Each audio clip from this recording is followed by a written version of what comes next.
నాయకులు జగన్మోహన్ రెడ్డి గారు రాజధాని పరిరక్షణ సమితి అని చెప్పి ఒక కమిటీ వేసి రాజధాని ప్రాంతంలో ఉన్న రైతులు ఆహ్వానం మేరకు ఏ విధంగా రాజధాని వల్ల వాళ్ళ భూములు కోల్పోయి వాళ్ళ అన్యాయం గురవుతున్నారో మా అన్యాయాన్ని ప్రపంచానికి వెలుగు తీయండి, మా అన్యాయాన్ని మీకు వెల్లడిస్తాం, మా గ్రామాలకు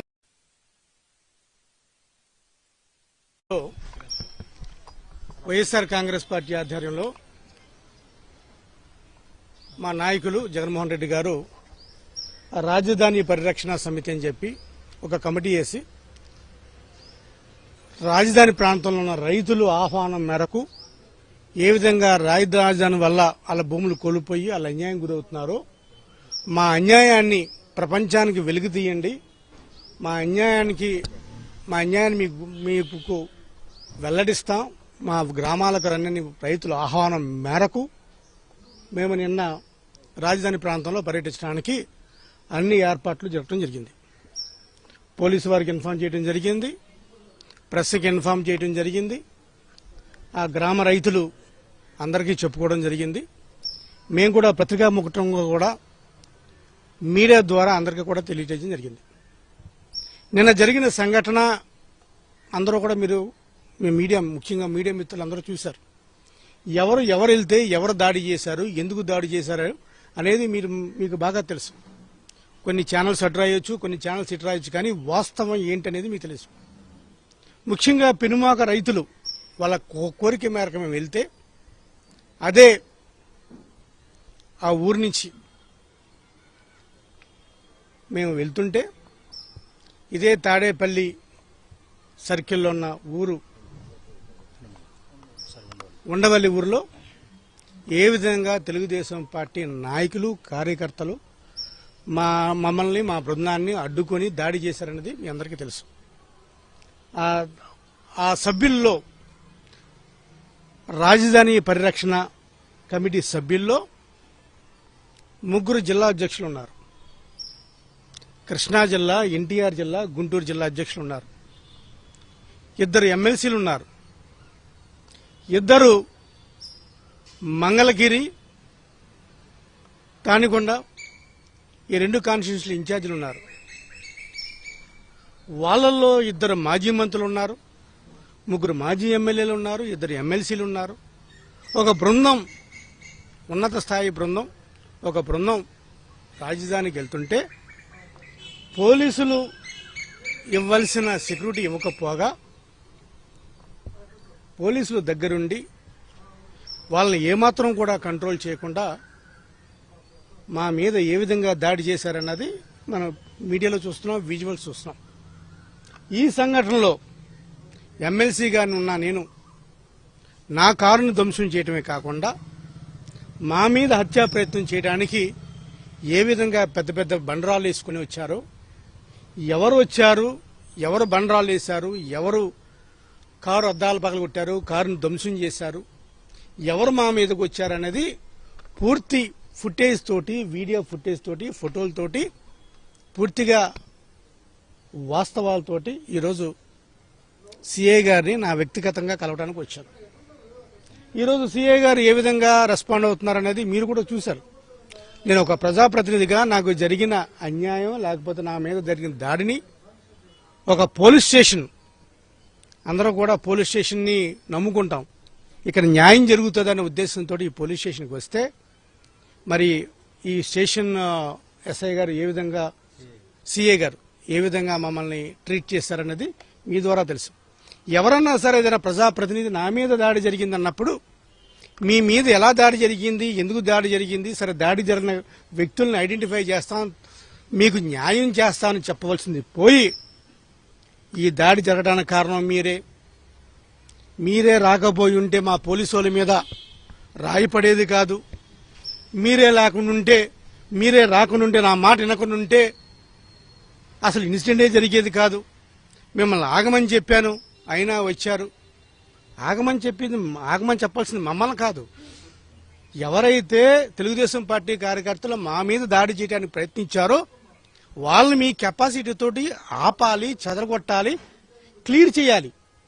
అది చేయటం మానేసి వాళ్ళు ఉన్నారు కాబట్టి మీరు రావద్దు, లేకపోతే వాళ్ళ మీద దాడి చేస్తారో, దాడి చేస్తే నాకు సంబంధం లేదు అన్న రీతిగా సీఏ గారు చెప్తుంటే ఇంకా ప్రజాస్వామ్యంలో పోలీసుల పాత్ర ఏంటి, పోలీసులకి ప్రజలకు ఇవ్వాల్సిన రక్షణ ఏంటి, అదేవిధంగా ప్రజాప్రతినిధులకు ఇవ్వాల్సిన రక్షణ ఏది? సీఏ గారు వాయిస్ ఏ విధంగా, ఆ టోను ఏ విధంగా మాట్లాడుతున్నారు మీరందరూ కూడా ప్రత్యక్షంగా చూశారు. నేనే విధంగా మాట్లాడుతున్నాను, ఆయన ఏ విధంగా మాట్లాడుతున్నారు. న్యాయం కోసం వస్తే ఆయన రెస్పాండ్ అవ్వాల్సిన తీరు ఏంటనేది. ఏది ఏమైనప్పటికీ కూడా ఇప్పుడు సీఏ గారిని కూడా మేము ఇచ్చిన కంప్లైంట్ని మేము అడిగింది ఏంటి, ఒక రిసిప్ట్ కాపీ అడిగాం. ఆ రిసిప్ట్ కాపీకి సీఏ గారు ఏమంటారు, కెమెరాలు ఉన్నాయి, ఫోటోలు తీసుకున్నారు, ఫోటోలే సాక్ష్యం. ఇది కాదు ఒక సీఐ గారు చెప్పాల్సిన సమాధానం ఒక ప్రజా ప్రతినిధికి.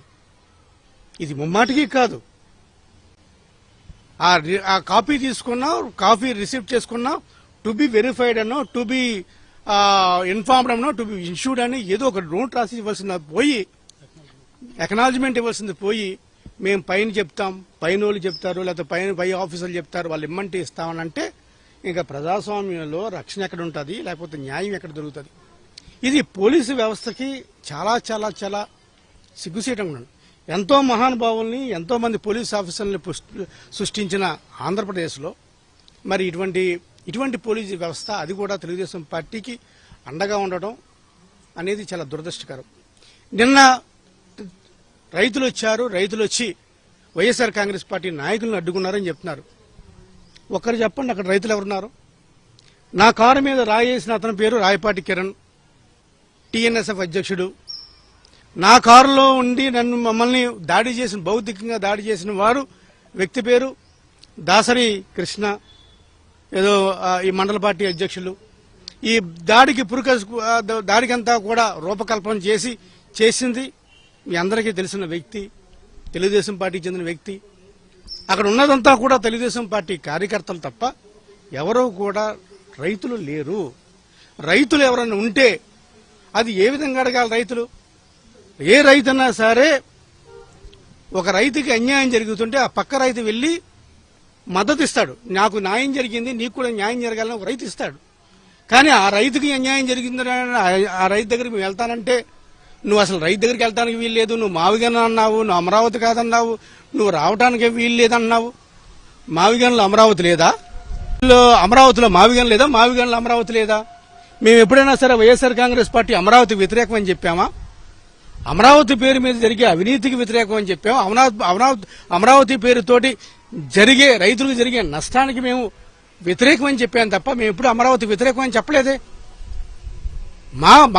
ఒకప్పుడు మా స్టాండ్ మూడు రాజధానుల నుంచి ఇప్పుడు 3 రాజధానులు కాదు, ఇదంతా కూడా అమరావతి ఒక్కడే రాజధాని పరిమితం కాదు, ఈ మావిగన్ ప్రాంతం అంతా కూడా పరిమితం చేయండి అని మేము అడుగుతుంటే, మరి మావిగన్ దాంట్లో అమరావతి ఎందుకు ఉండదు?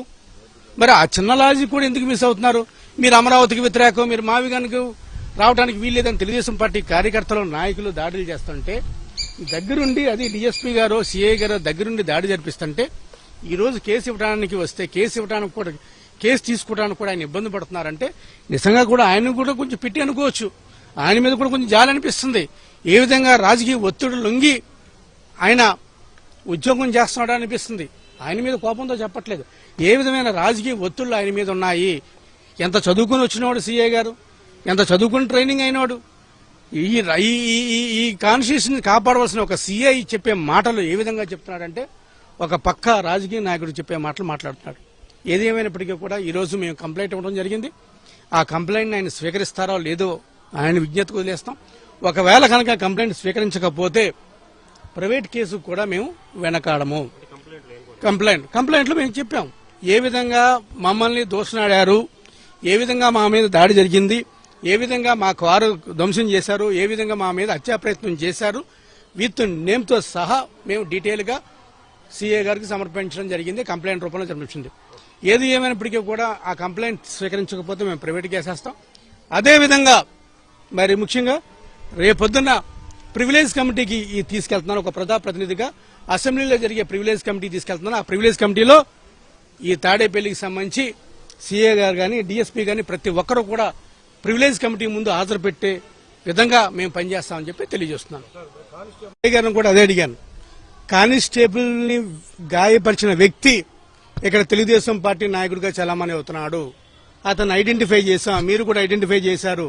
అరే మా మీద దాడి అంటే ఏదో వైఎస్ఆర్ కాంగ్రెస్ పార్టీ నాయకుల మీద దాడి చేస్తే మీరు పర్లేదు చప్పట్లు కొట్టొచ్చు, కానీ మీ సాటి పోలీసుల మీద కూడా దాడి చేస్తుంటే, ఆ పోలీసులకి రక్తం జరుగుతుంటే, ఆ పోలీసులు కాసేపు అపార్మిక స్థితిలో పోతే, కోమంలోకి వెళ్ళిపోతే కనీసం ఆ పోలీసు మీదైనా సరే జాలి చూపించమని చెప్పి సీఏ గారిని కోవటం జరిగింది.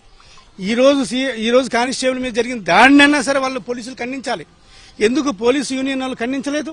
ఇంతవరకు పోలీసు యూనియన్ అంతా ఉంది కదా, కానిస్టేబుల్ యూనియనో, ఎస్ఐల యూనియనో, పోలీసు యూనియన్ అంతా ఈ రోజు ఒక స్టేట్మెంట్ ఇచ్చి దాడికి ఎవరైతే పాల్పడ్డారో మాకు రాజకీయ పార్టీలతో సంబంధం లేదు, మా కానిస్టేబుల్ గాయపరిచిన వాడిని తక్షణం శిక్షించాలని చెప్పి ఈరోజు పోలీసు కమిటీ ఎందుకు తీర్మానించట్లేదు? ఎందుకు యూనియన్ తీర్మానించట్లేదు? ఇవన్నీ కూడా మేము అడగబోతున్నాం. ఇవన్నీ కూడా మానవ హక్కుల సంఘానికి మేము ఫిర్యాదు చేయబోతున్నాం. ఈ సంఘటన ఇక్కడతో వదిలేదు కాదు. ఎందుకంటే నేను మళ్లీ చెబుతున్నాను, మేము పెనుమాక రైతుల ఆహ్వానం మేరకు వెళ్ళాం. మీరు నిజంగా కూడా రాజధాని మీద మీ వ్యతిరేకత అయితే, నిజంగా మీరు రాజధాని అభివృద్ధి చేస్తుంటే మీరు మీ అభివృద్ధిని మేము చూస్తాం. ఎందుకు మీరు అభివృద్ధిని చేసినప్పుడు మేము చూడటానికి ఏమైంది? మేము చూడకపోవడానికి ఏమైంది? మేము చూడొద్దు, మీరు రావద్దు అంటే అసలు ఏముందో మీరు చూడాలి కదా. మీరు చేసుంటే మేము కూడా మీకులాగా చప్పట్లు కొడతాం కదా, మీరు బాగా చేశారని చప్పట్లు కొడతాం కదా. మీరు అది చేయకుండా మీరు రాజధాని రావడానికి వీల్లేదు. మేము రాజధాని వ్యక్తులం కాదా? నేను అందుగా వాసిని రాజధాని వ్యక్తులు కాదా? నేను అమరావతి వ్యక్తిని కాదా? ఎన్టీఆర్ జిల్లా రాజధానిలో లేదా? మరి అంటే ఇదేమైనా రాజధాని ఒక పార్టీకి సంబంధించిందా? ఇది ఏమైనా సరే ఇటువంటి వ్యవస్థల్ని మారే వరకు కూడా మేము న్యాయ పోరాటం చేస్తాం. అదేవిధంగా సీఏ గారి తీరు ఈరోజు చాలా బాధాకరం. ఆ సీఏ గారు పదే చెప్తున్నారు, నేను రావద్దని చెప్పాను, మీరు వచ్చారు. నేను రావద్దని చెప్పడానికి ఆయన కాదు, మేము ప్రజా సమస్యలు తెలుసుకోవడం కోసం వెళ్తున్నాం. ప్రజా సమస్యలు తెలుసుకోవద్దు అని చెప్పడానికి ఆయన ఎవరు? లా అండ్ ఆర్డర్ ప్రాబ్లం ఉంది. లా అండ్ ఆర్డర్ ప్రాబ్లం ఉంటే లా అండ్ ఆర్డర్ ముందు మీరు క్లియర్ చేయాలి. అది క్లియర్ చేయకుండా మమ్మల్ని రావద్దని చెప్పి లేదా మేము వెళ్ళొద్దని చెప్తే అది ఎట్లా అవుతుంది? సో ఇది ఏమైనా సరే వన్ సైడ్ బయాస్గా ఉండడానికి వీల్లేదు. తప్పకుండా ప్రివిలేజ్ కమిటీకి డిఎస్పీ కావచ్చు, సీఐ కావచ్చు, ఎవరైతే ఆ రోజు డ్యూటీలో ఉన్నారో ప్రతి ఒక్కరిని కూడా ప్రివిలేజ్ కమిటీకి యాజ్ ఎమ్మెల్సీగా ప్రివిలేజ్ కమిటీ ముందు పెడతాం. అదేవిధంగా ఈ కంప్లైంట్ వాళ్ళు స్వీకరించకపోతే